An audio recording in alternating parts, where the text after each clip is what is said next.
Hey ladies, it's Melissa. I'm here with my 12-week update. Um, I am 12 weeks today, and you probably have all watched my update from yesterday, which was when we got to hear the heartbeat and the ultrasound that I kind of conned my way into getting.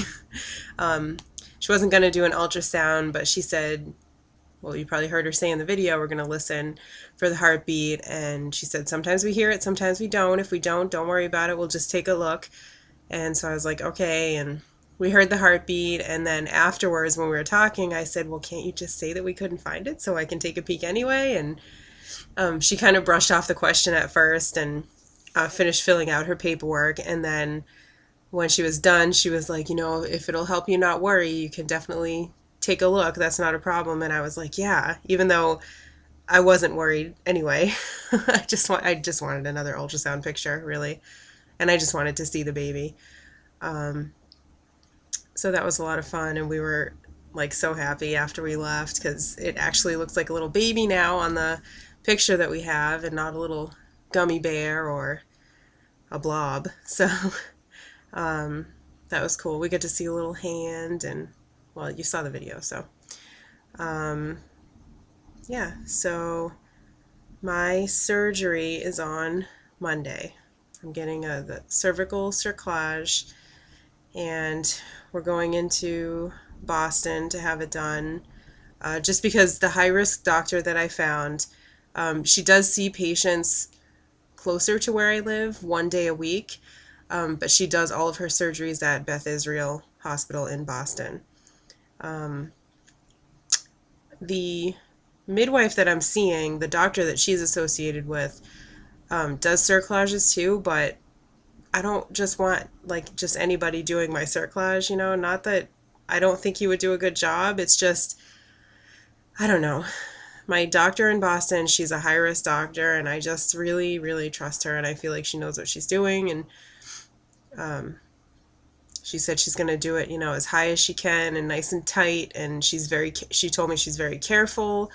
And she's never had anyone get like an infection after. And I don't know.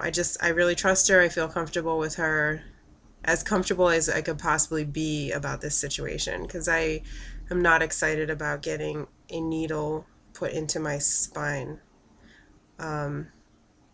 Even though she told me I will not get paralyzed. It still makes me nervous. But I was trying to like downplay it today at work. I was talking to one of my coworkers and I said, I should just think about it like I think about going to the dentist. I'm going to go in and they're just going to numb me up and do what they got to do. I'm not going to feel anything. And once they're done, I'll get to just relax for a little bit and then go home. And then that'll keep the baby safe the whole time and everything's going to be perfect and great and wonderful. um, so I'm going to really, really try not to be nervous, because when I get nervous, my blood pressure goes through the flippin' roof. Like yesterday, when we went to the doctor's appointment, all it was just a simple 12-week checkup where we listen for the heartbeat, I pee in a cup, whatever. And I was so nervous. I think I was just nervous, are we going to hear a heartbeat, whatever. And when I first got there, the girl took my blood pressure and she didn't tell me what it was right away. The doctor came in and she said, oh, your blood pressure's up a little bit. Why don't we talk a little bit and then I'll check it again. So we talked for just a few minutes. She checked the heartbeat, which again was just a few minutes more. So total from the first time they checked it until when she checked it again was maybe 10 minutes. And she said, well, it's definitely lower, so that's better. She said, but it's a little bit high, but not scary. So I asked her what it was, and she said, when I got there, this is so scary. I hate it that it gets this high, but when I got there, it was 160/90. And then after we heard the heartbeat, she checked it right away. Like literally, I sat up, she pulled the cuff out of the drawer and checked it. And it was 140/84, which is still higher than I would like it. But it's better. She said it's not scary high. So she told me to talk to the high-risk doctor on Monday because she said they're probably going to be watching my blood. Well, they'll obviously be watching my blood pressure. Um, and I'm just so paranoid that it's going to be wicked high because it was high before my egg retrieval. I just get so nervous when I go to the doctors, even if it's like for something stupid, even just to sit there and talk to them, like a consultation. For some reason, I get nervous. I have this like completely irrational fear that every time I go to the doctors, this is going to be the time they're going to tell me that I'm dying and there's nothing they can do. Like, I know it sounds stupid. Even when I go to the dentist and when they do an x-ray, I think he's going to say, oh, you have something in your jaw and it looks like it's cancer and there's nothing they can do and you're going to die. Like, I know it's completely irrational and it's been years and years now and nothing is killing me yet. So I don't know why I still get nervous when I go to the doctors, but. And when I go in for like a procedure, I'm afraid they're going to kill me. Like the egg retrieval, I was afraid I was not going to wake up. This time I'm afraid that either they're going to paralyze me or they're going to numb me too high and I won't be able to breathe and then I'll die, and it's just awful. So she said to talk to her anyway. That's my craziness. I'm like, I have anxiety, I have irrational fears, I'm just a nutcase, but hopefully I can produce a normal baby. I don't want my baby to be crazy. Yeah, so I'm supposed to talk to her about the blood pressure and see what she wants to do, but here's the thing. After my appointment yesterday, I was freaking out all night. I kept saying to John, I don't want high blood pressure, I don't want high blood pressure, and he's like, you don't have it.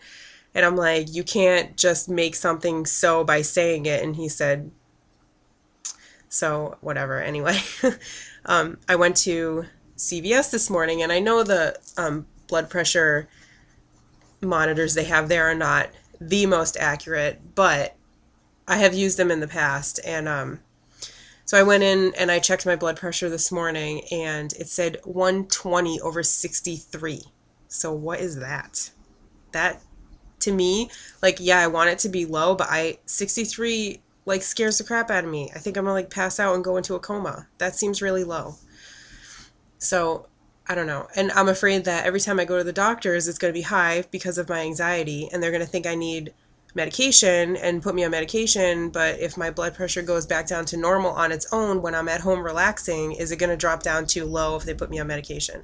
So I would probably make them do like one of those 24-hour blood pressure monitors or something so they can see how low it gets before they decide to put me on something. But anyways, so this is the stuff I need to wash with. Oh, it's backwards. It's called Hibiclens. And they told me the night before the surgery, so Sunday night, I'm supposed to take a shower and lather like from my neck down, but not on, that special area. I'm supposed to lather, leave it for a few minutes, wash it off, and then repeat that. So twice in that shower, and then I'm supposed to take a shower Monday morning and do it twice again. And it's just a soap that will kill any germs that might be on your skin, just to help prevent any kind of infection. It actually says that it's an antimicrobial skin cleanser. It helps reduce bacteria, and it actually continues to kill germs up to 6 hours after using it. And you can also use it as a surgical hand scrub. So it's just like a really intense soap, antibacterial, antimicrobial soap.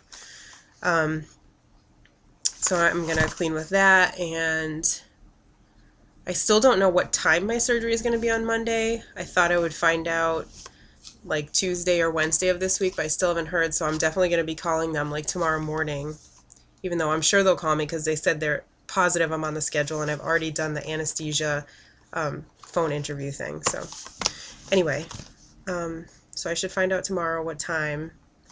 If it's going to be really early in the morning, we're considering getting a hotel Sunday night in Boston so that we don't have to, because really from our house to Boston to the hospital is probably, if there's no traffic, which there probably will be traffic on a Monday. If there's no traffic, I would say maybe an hour and 15. If there's a little bit of traffic, maybe an hour and a half. So if it's going to be early, I would rather just be close by.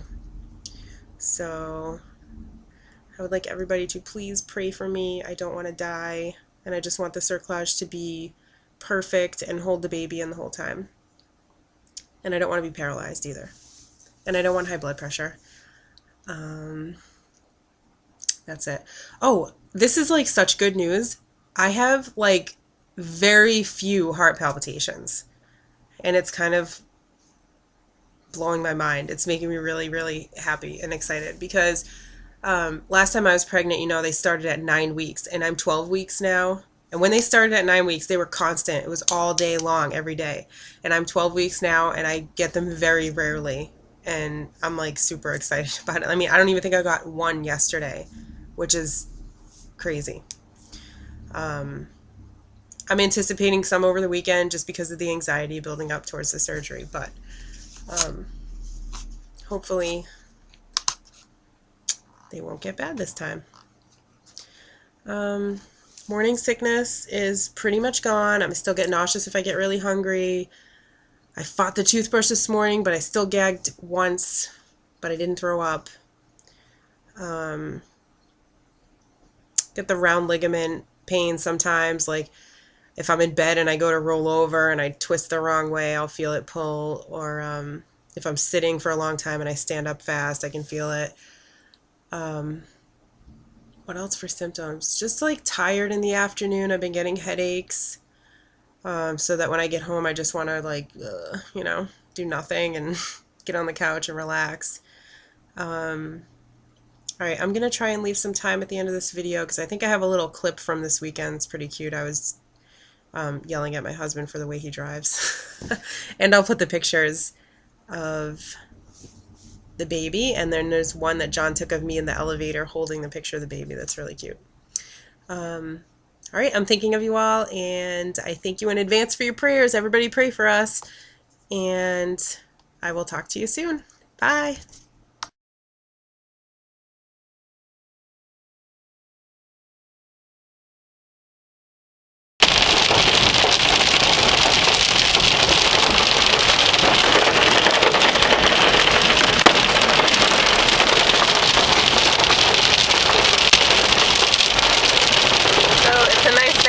Afternoon hailstorm.